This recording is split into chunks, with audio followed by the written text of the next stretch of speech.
Bismillahirrahmanirrahim. Assalamu alaikum students. I hope all of you will be fine. Okay students, as you know, we are dealing with chapter number 12, that is symmetrical optics, and now we are going to discuss another topic, that is telescope. What is telescope? Students, आपको पता है कि कुछ चीज़ें हमारी करीब होती हैं और कुछ चीज़ें हमसे बहुत ज़्यादा दूर होती हैं, यानी उनका डिस्टेंस हमसे बहुत ज़्यादा होता है। तो उन चीज़ों को देखने के लिए हम टेलीस्कोप को यूज़ करते हैं।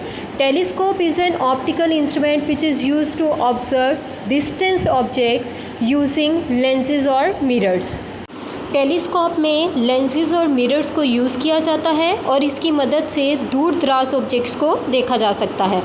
अ telescope that uses two converging lenses is called refracting telescope. वो टेलीस्कोप जो दो कन्वर्जिंग लेंसेज को यूज़ करेगी उसे रिफ्रैक्टिंग टेलीस्कोप कहते हैं। टेलीस्कोप की बहुत सारी टाइप्स होती हैं, लेकिन सामने फिगर में जो आप देख रहे हैं इसे रिफ्रैक्टिंग टेलीस्कोप बोलते हैं। इसमें दो तरह के लेंसेज यूज़ किए गए हैं और आपकी टेक्स्ट बुक में भी रिफ्रैक्टिंग टेलीस्कोप को डिस्कस किया गया है। रिफ्रैक्टिंग टेलीस्कोप में जो दो लेंसेज यूज़ होते हैं, एक को ऑब्जेक्टिव लेंस कहा जाता है और एक को आईपीस लेंस कहा जाता है। स्टूडेंट्स, ऑब्जेक्टिव लेंस के सामने ऑब्जेक्ट को रखा जाता है जिसकी मदद से इमेज फॉर्म होता है और हम आई पीस की मदद से उस इमेज को लार्ज करके देख सकते हैं। Student, objective lens real image बनाता है दूर दराज ऑब्जेक्ट्स के, जबकि आई पीस जो है वो वर्चुअल इमेज बनाता है।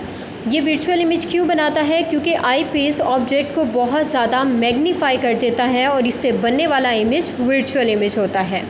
ओके स्टूडेंट्स, टेलीस्कोप की वर्किंग को डिस्कस करते हैं। Working of refracting telescope with the help of रे डायग्राम डिस्कस करेंगे।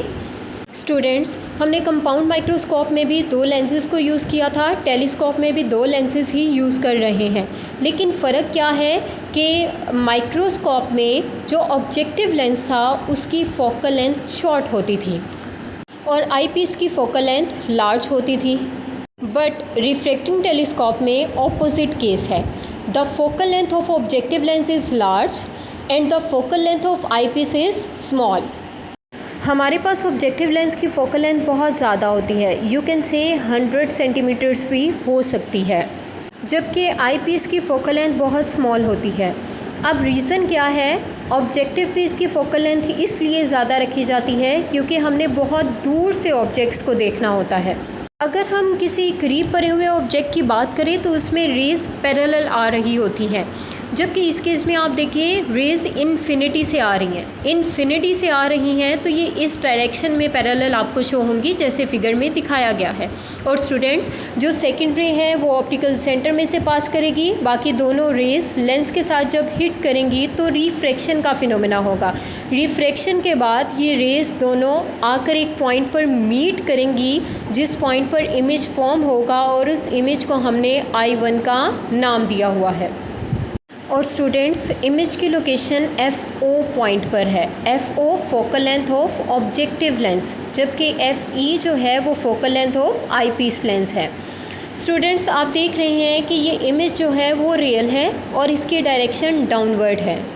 डाउनवर्ड डायरेक्शन क्यों? क्योंकि रेज़ इन्फिनिटी से आ रही हैं और पैरेलल डायरेक्शन में आ रही हैं। हमने कंपाउंड माइक्रोस्कोप में देखा था, उसमें हम ऑब्जेक्ट को एडजस्ट कर सकते थे, लेकिन यहाँ पर ऑब्जेक्ट बहुत दूर पड़ा हुआ है इसलिए उसे एडजस्ट करना मुश्किल है। और ये रेज़ प्रिंसिपल एक्सिस के पैरेलल नहीं है, बल्कि ये रेज़ एक दूसरे के पैरेलल हैं और बिलो द फोकस पॉइंट ये मीट कर रही हैं और यहाँ पर हमारे पास जो इमेज फॉर्म्ड होता है उसे I1 इमेज का नाम दिया गया है। स्टूडेंट, ये इमेज जो आपके पास फॉर्म्ड हुआ है ये तो बहुत स्मॉल इन साइज़ है, हमें तो लार्ज इमेज चाहिए। तो लार्ज इमेज हासिल करने के लिए हम क्या करेंगे, इस इमेज I1 को एज आ ऑब्जेक्ट काम करवाएंगे। जैसे हमने कंपाउंड माइक्रोस्कोप में डिस्कस किया था कि ऑब्जेक्ट I1 जो है वो एज आ ऑब्जेक्ट बिहेव करेगा, सेम इसी तरह यहाँ पर जो आपके पास इमेज I1 फॉर्म हुआ है इसे हम आईपीस लेंस के लिए एज आ ऑब्जेक्ट लेंगे। और स्टूडेंट्स, हमने आईपीस लेंस को इस तरह एडजस्ट करना है कि हमारे पास जो ऑब्जेक्ट हो, यहाँ पर I1 को हमने ऐसा ऑब्जेक्ट लिया तो जो I1 ऑब्जेक्ट है वो इसके फोकस के बिटवीन हो, फोकस और लेंस के बिटवीन लाई करे। तो यहाँ पर हमारे पास FE और लेंस के दरमियान ऑब्जेक्ट, जिसे I1 इमेज को हमने ऐसा ऑब्जेक्ट लिया है, वो ऐसा ऑब्जेक्ट बिहेव कर रहा है। और केसेस में हमने पढ़ा था कि जब हम लोग ऑब्जेक्ट को लेंस और फोकल लेंथ के दरमियान में प्लेस करते हैं तो हमारे पास जो इमेज बनेगा वो सेम एज इट इज़ बन रहा है, जिस तरह का ऑब्जेक्ट है वैसा ही हमारे पास इमेज बना। I2 आप देख रहे हैं फिगर में I1 की तरह ही है और लार्ज इन साइज़ है। स्टूडेंट्स, हमने इस तरह टेलीस्कोप की अरेंजमेंट करनी है कि हमारा ऑब्जेक्टिव लेंस और आईपीस इस तरह एडजस्ट हों कि हमारे पास जो I1 इमेज है वो FO पर फॉर्म हो और ये इमेज हमारे पास फोकल लेंथ ऑफ आईपीस और लेंस के दरमियान में एडजस्ट हो जाए। स्टूडेंट्स, I2 इमेज फॉर्म किस तरह हुआ? I1 से रेस लेंस के साथ जाकर हिट की आईपीस लेंस के साथ और फिर दोबारा से ये रेस आप देख रहे हैं आई के पास जाकर ऑब्जर्वर जो है उसके सामने ये रेस पैरेलल आपको दिखाई दे रही हैं। और उसके बाद रेस को जब पीछे की तरफ मीट करवाया तो हमारे पास I2 पर जाकर एक इमेज फॉर्म हुआ और ये इमेज विजुअल है और लार्ज इन साइज़ है। ऑब्जेक्टिव लेंस की मदद से बनने वाला इमेज रियल इमेज था, जबकि now we will discuss the magnification of refracting telescope. Magnification of refracting telescope can be determined through the ray diagram. हम रे डायग्राम के ज़रिए रिफ्रैक्टिंग टेलीस्कोप की मैग्नीफिकेशन को जज कर सकते हैं। M = FO over FE, focal length of objective lens divided by focal length of eyepiece lens. अगर हमें ऑब्जेक्टिव लेंस की भी फोकल लेंथ का पता हो और आईपीस लेंस की फोकल लेंथ का भी पता हो तो हम इजीली मैग्नीफिकेशन को जज कर सकते हैं with the help of this formula. और ये इक्वेशन हमें ये बता रही है कि मैग्नीफिकेशन का और फोकल लेंथ की आईपीस का इन्वर्स रिलेशन है। जितनी फोकल लेंथ कम होगी मैग्नीफिकेशन उतनी ज़्यादा होगी। M is represented as power of magnification. FE is equal to focal length of the eyepiece. FO is equal to focal length of the objective lens.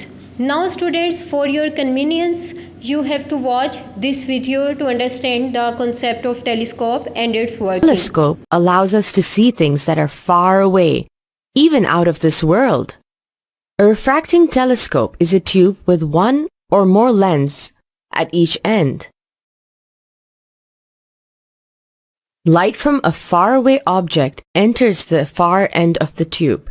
The lens or lenses at that end, called the objective lens, bend the light. They focus it at a point near the other end of the tube. The light forms an image or picture of the object at this point. The lens or lenses at this end, called the eyepiece, magnify the image. Okay students, I hope you got it. Now it's time for your home task.